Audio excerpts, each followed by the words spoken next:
Halo, Assalamualaikum warahmatullahi wabarakatuh. Jumpa lagi bersama saya di channel Mas Vincent. Oke, teman-teman, jadi di video kali ini ada kulkas Polytron satu pintu yang baru datang ya kemarin.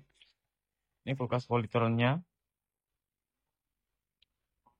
Oh, jadi di bagian evaporator ini udah ada tambalan ya. Ada tambalan bahwa kulkas ini udah pernah mengalami kebocoran. Mungkin kena benda tajam ya atau ditusuk ya. Oke, sekarang kita akan coba cek ya di bagian mana kerusakan pada kulkas Polytron. Karena pada umumnya untuk kulkas Polytron ini sering banget teman-teman ya kerusakan-kerusakan pada kulkas Polytron. Abang saya juga kurang tahu juga kenapa banyak terjadi seperti ini untuk kulkas Polytron. Oke, jadi nanti kita bahas di lain waktu aja lah. Oke, sekarang gimana cara kita menganalisa kerusakan kulkas Polytron ini ketika kulkas Polytron kalian tidak dingin, teman-teman. Karena banyak sekali permasalahan di kulkas Polytron. Jadi untuk kelemahan dari kulkas Polytron biasanya ini saya sampaikan dulu. Biasanya kalau pintu itu kebuka seperti ini, itu rata-rata dia nggak bertahan lama. Nanti kulkas kalian bisa menjadi langsung tidak dingin. Atau kadang-kadang di bagian termostat ataupun pengaturan suhu. Nah ini ya, kabel itu. Ini kabel ini, biasanya kalau lepas, dia nggak nempel ke bagian dinding presernya ini. Ini biasanya nggak bertahan lama untuk mesin kompresor. Kemudian yang anehnya lagi, ketika mau menguras ataupun mau membersihkan kulkas Polytron ini, setelah dikuras, udah bersih, dinyalakan lagi tiba-tiba kulkas ini nggak dingin. Itu permasalahan yang sering terjadi pada kulkas Polytron ini. Oke, jadi untuk mengetahui kerusakan kulkas Polytron, pertama kalian harus cek dulu di bagian mesin kompresornya, teman-teman. Jadi di bagian mesin kompresor ini, di bagian belakang, ini hidup atau tidak ya? Pastikan ini hidup. Kalau misalkan nggak hidup, coba kalian cek di bagian overload dan juga relaynya. Nah, kalau misalkan udah diganti overload dan juga udah diganti relay, masih juga nggak hidup, nggak ada getaran atau apa, coba kalian cek di bagian termostat. Nah, untuk termostat itu sendiri yang barusan saya sampaikan. Nah, ini pengaturan suhunya. Ini ada termostat. Jadi kalau misalkan termostat ini rusak, dia nggak bisa menghidupkan mesin kompresor. Karena ini ada dua strom ya. Strom menuju ke termostat, kemudian dari termostat ke overload. Itu ya. Jadi coba kalian cek. Oke, kemudian kalau misalkan kulkas Polytron ini mesinnya hidup, tapi kulkasnya tetap nggak bisa dingin. Ada dua kemungkinan ya. Bisa jadi karena oli kompresor naik ke bagian evaporator, karena penguapan dari mesin kompresor, olinya dia masuk ke bagian evaporator sini. Sehingga menimbulkan suara gemericik air di bagian evaporator. Biasanya bunyinya itu kericik kayak seperti air mengalir lah di bagian sini. Atau yang kedua, ini faktor ada kebocoran freon. Entah itu di bagian pressernya, kena tusuk pisau, atau bisa jadi di korosi di bagian kondensor.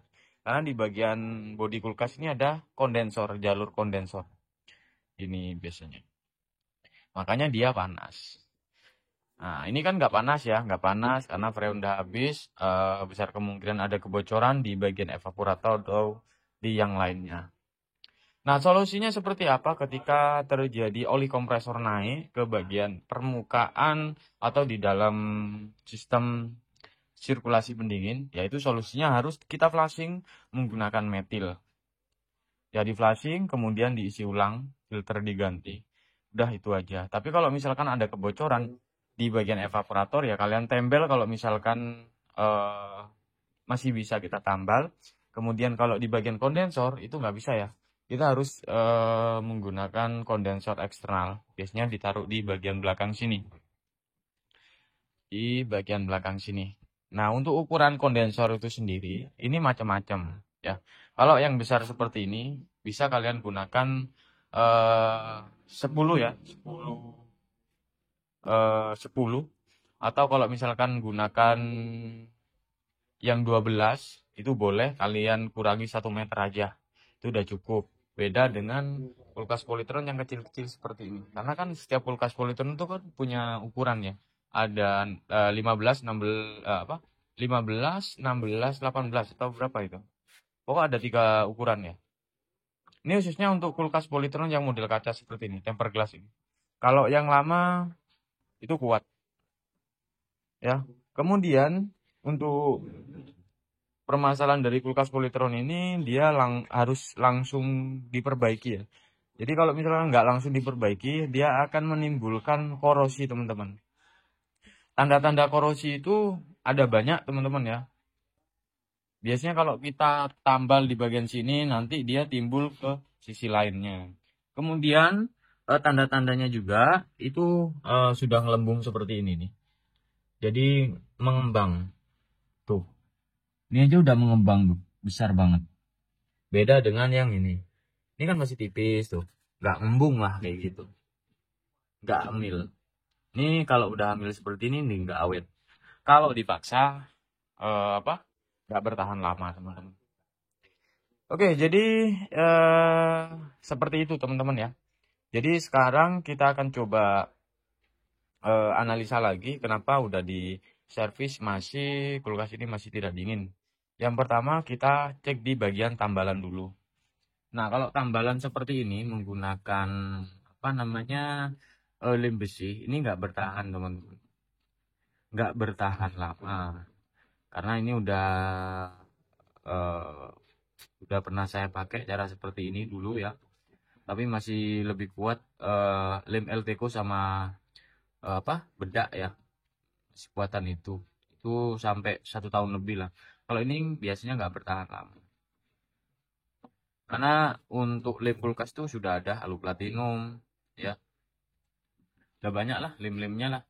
Udah murah-murah kok. Ya.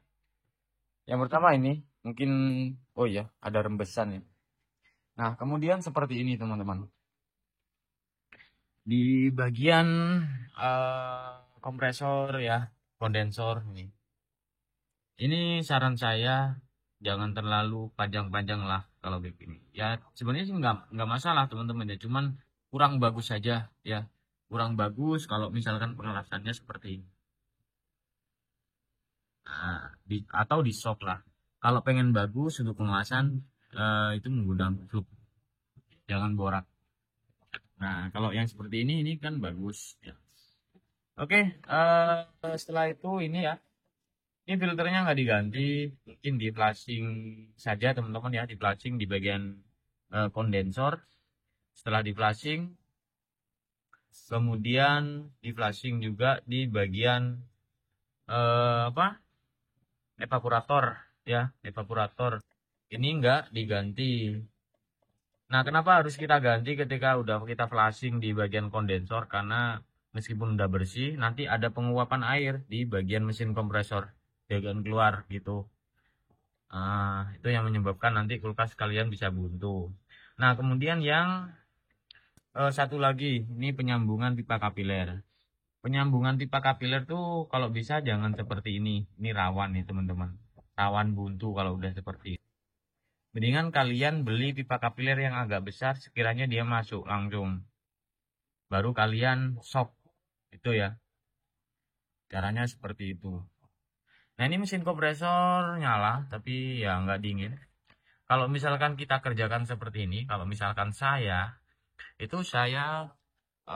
mewajibkan mengganti di bagian evaporator ini. Karena evaporator ini udah nggak layak. Itu. Kemudian kita cek juga untuk kompresi dari mesin kompresor itu sendiri. Apakah kompresinya masih bagus atau udah ada penurunan. Kalau misalkan udah ada penurunan, ya solusinya kalau pengen menghemat biaya ya kita harus bongkar ya mesin kompresornya. kita pastikan dulu kompresinya masih oke ya, baru kita ganti di bagian evaporator. Jadi seperti itu. Nah, kemarin ada juga yang bertanya, Bang, berapa sih harga servis kulkas, kemudian kok mahal gitu ya. Sebenarnya untuk teknisi-teknisi pendingin itu eh, jasa itu tergantung teman-teman ya, tergantung teknisinya mau harga berapa. Karena untuk teknisi itu nggak jual apa ya, nggak jual spare part ya, nggak jual spare part, cuman kalau teknisi dia menjual skill.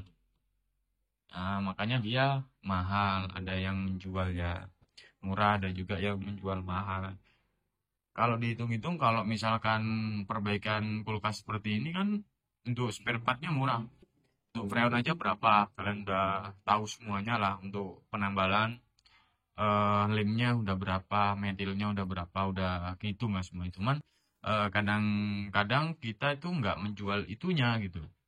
Kita menjual jasanya. Jadi kalau misalkan kalian mau tanya harga jasanya, mendingan kalian langsung ditanyakan langsung ke pihak teknisi yang bersangkutan. Berapa biayanya, ini kerusakannya seperti ini, biayanya seperti ini. Biasanya teknisi itu memberikan patokan teman-teman ya. Oh ini kerusakannya ini, biayanya sekian, sekian, sekian. Nah gitu. Kalau misalkan kalian mau tanya ke teknisinya langsung, Pak, berapa biayanya? Kalau misalkan lebih, ya apa? Kalau misalkan mahal ya kita pikir-pikir dulu gitu. Terus tanyakan garansinya atau segala macamnya. Tuh. Ya, jadi ini udah paham teman-teman ya bagaimana cara analisa kulkas Polytron satu pintu. Karena kemarin saya buatkan video bagaimana cara analisa pada kulkas Polytron 2 pintu, sekarang kulkas satu pintu. Sebenarnya udah sering saya lakukan ya, atau sering saya video buat tutorial. Mungkin barangkali ada yang belum tahu lah kayak gitu tuh. Oke lah, seperti itu ya teman-teman untuk video kali ini. Semoga video ini bisa bermanfaat untuk teman-teman semua. Jangan lupa untuk like, share, dan subscribe. Assalamualaikum warahmatullahi wabarakatuh. Sampai jumpa di video selanjutnya.